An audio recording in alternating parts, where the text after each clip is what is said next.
Have you ever felt haunted by a memory that should have faded by now? Maybe it's something you said or didn't say, a moment you wish you could rewrite. You've built a life, raised a family, survived decades of change, and yet some nights when the world gets quiet, that one shadow from the past still whispers. If that sounds familiar, this video is for you. Because what you're feeling isn't weakness. It's your soul asking to be seen. Carl Jung once said, "Until you make the unconscious conscious, it will direct your life, and you will call it fate." For many of us in our later years, that truth hits differently. We start to see the patterns, the ways we repeated old wounds, carried inherited pain, or silenced parts of ourselves just to keep the peace. But what if it's not too late to heal them? What if these memories aren't here to punish you, but to free you? In this journey, we'll explore what shadow work really means, especially for those of us in the autumn of life. We'll talk about how to meet your hidden emotions with gentleness, how to turn regret into wisdom, and how to live more fully, right now. So if you've ever felt like you've made peace with everyone but yourself, stay with me. Because by the end of this video, you'll see that healing the past isn't about changing what happened. It's about remembering who you truly are beneath it all. The mirror of time. When the past still speaks, there comes a time in life, often after 60, when the world grows quieter, and yet the past grows louder. You can be sitting in your favorite chair, sunlight spilling through the curtains, and suddenly, a memory appears. Not one you asked for. It just walks in like an old visitor you never quite said goodbye to. Maybe it's the face of someone you hurt, or a choice you never made, or a version of yourself you no longer recognize. And for a moment, it feels as if time itself has turned its head to look at you. Carl Jung once said that the things we repress don't disappear. They wait. He called them the shadow, the unspoken emotions, the guilt, the envy, the grief, the tenderness we buried because the world told us they were too much. And in later life, when the noise of ambition fades and there's space to breathe, those shadows finally step forward. I remember speaking to a man named Robert, 72. He told me he'd spent most of his life working, building a business, providing for his family, never slowing down. But after retirement, the silence became unbearable. He started dreaming of his father, a man he hadn't spoken to before he died. In those dreams, his father never said a word. He just looked at him. And Robert would wake up crying, whispering, "I think I'm finally ready to forgive him and to forgive myself." That's the strange beauty of aging.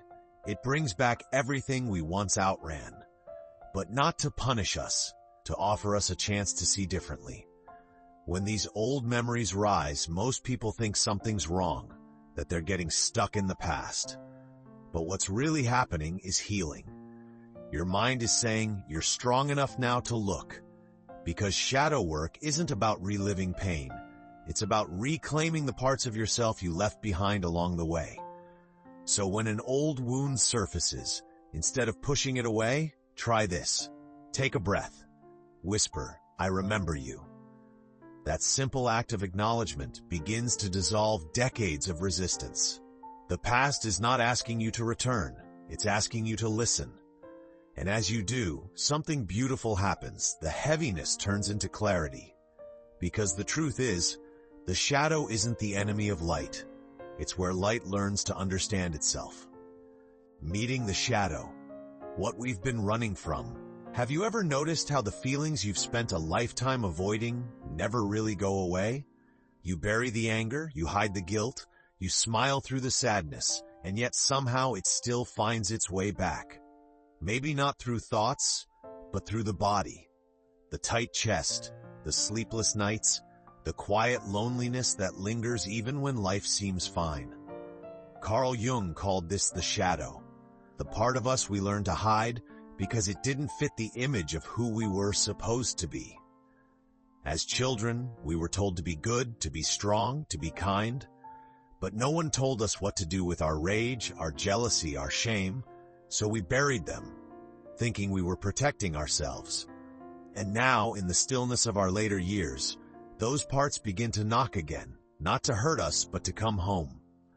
I once spoke to a woman named Ellen, 68.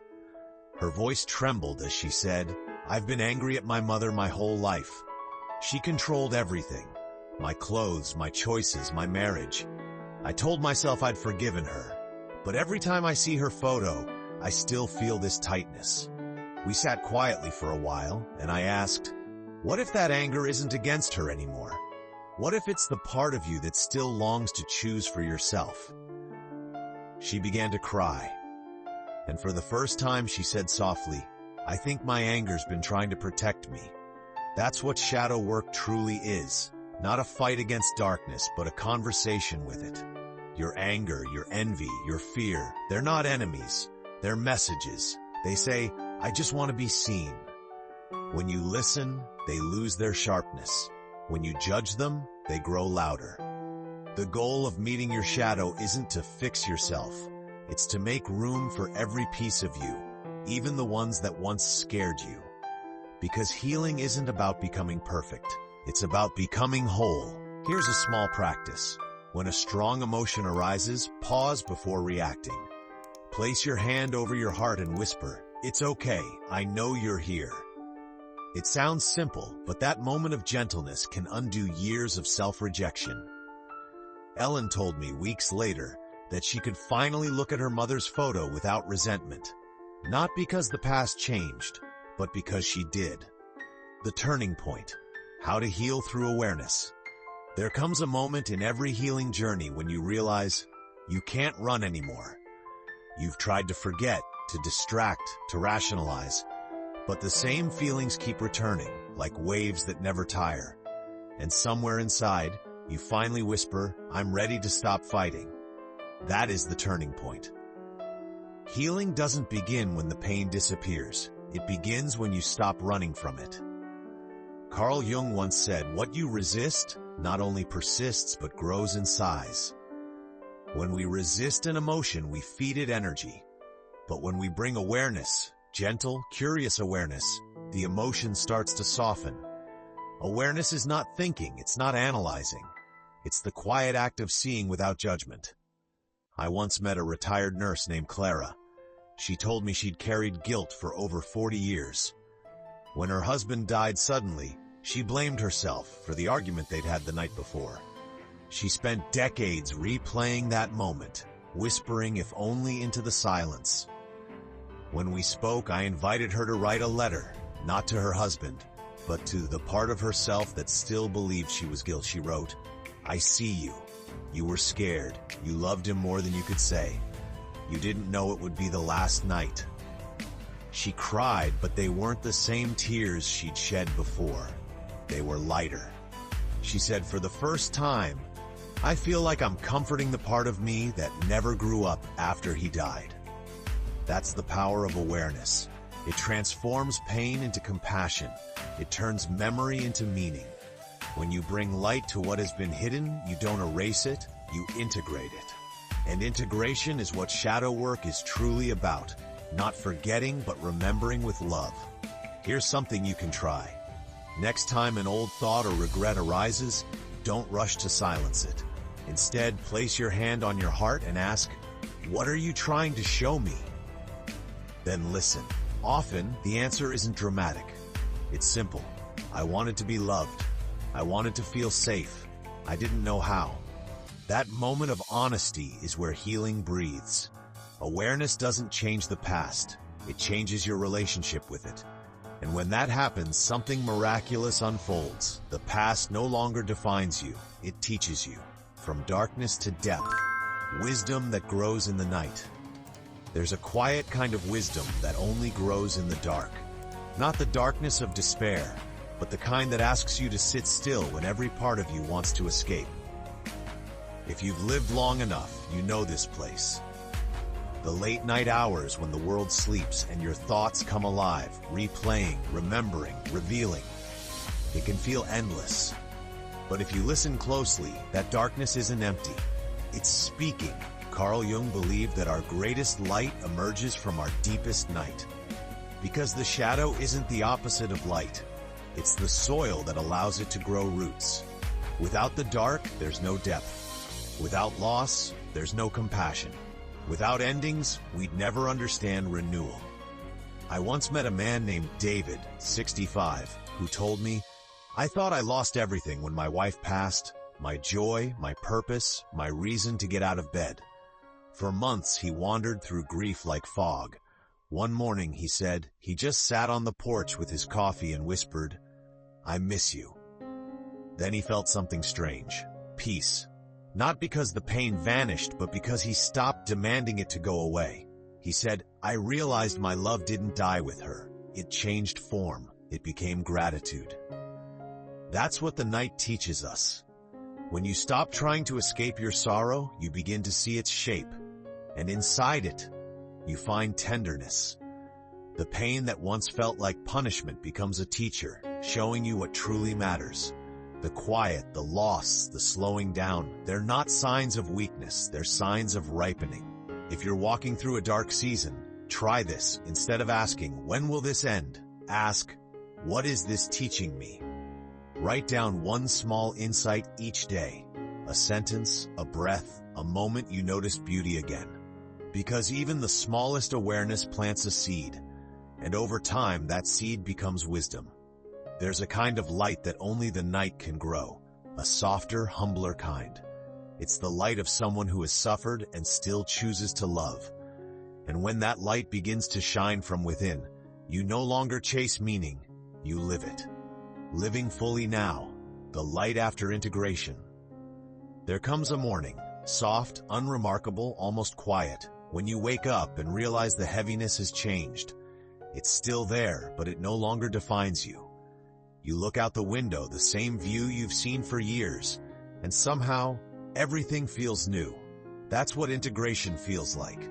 Not fireworks, not revelation, just a quiet sense of peace you don't have to earn anymore. Carl Jung wrote that wholeness doesn't come from perfection, but from embracing opposites. When you've met your shadow, sat with it, and learned its language, you begin to see life differently. You stop dividing yourself into good or bad, success or failure, light or dark. Instead, you begin to live as a complete being, flawed, tender, and free. I once spoke with Margaret, 71, a painter who hadn't touched a brush in 20 years. After her husband passed, she said she felt too empty to create. But through her own shadow work, grief journals, therapy, long walks in silence, she began painting again. Not to escape the pain, but to honor it. She told me, "Now every color I use has both joy and sorrow in it, and that's what makes it real." Her art wasn't perfect, it was alive, and that's what living fully really means, not removing the cracks, but letting the light shine through them. When you reach this point in the journey, something shifts quietly inside you. You begin to forgive more easily. You speak more gently, to others and to yourself. You no longer rush to fix everything, because you finally understand nothing was ever truly broken. Here's a practice to anchor this peace. Each morning before the noise of the day begins, place your hand over your heart and whisper, "I am whole, right here, right now." Let that be your prayer. Let it remind you that peace isn't something you find, it's something you allow. Integration is not the end of the story. It's the beginning of a different kind of living. You start to savor the small things, the warmth of a cup of tea, the sound of birds at dusk, the laughter of a friend. Life stops being a problem to solve and becomes a poem to live. And maybe that's the greatest gift of shadow work. Not freedom from the past, but freedom through it. You become a vessel of compassion, light, and wisdom. The kind that only grows after walking through the night.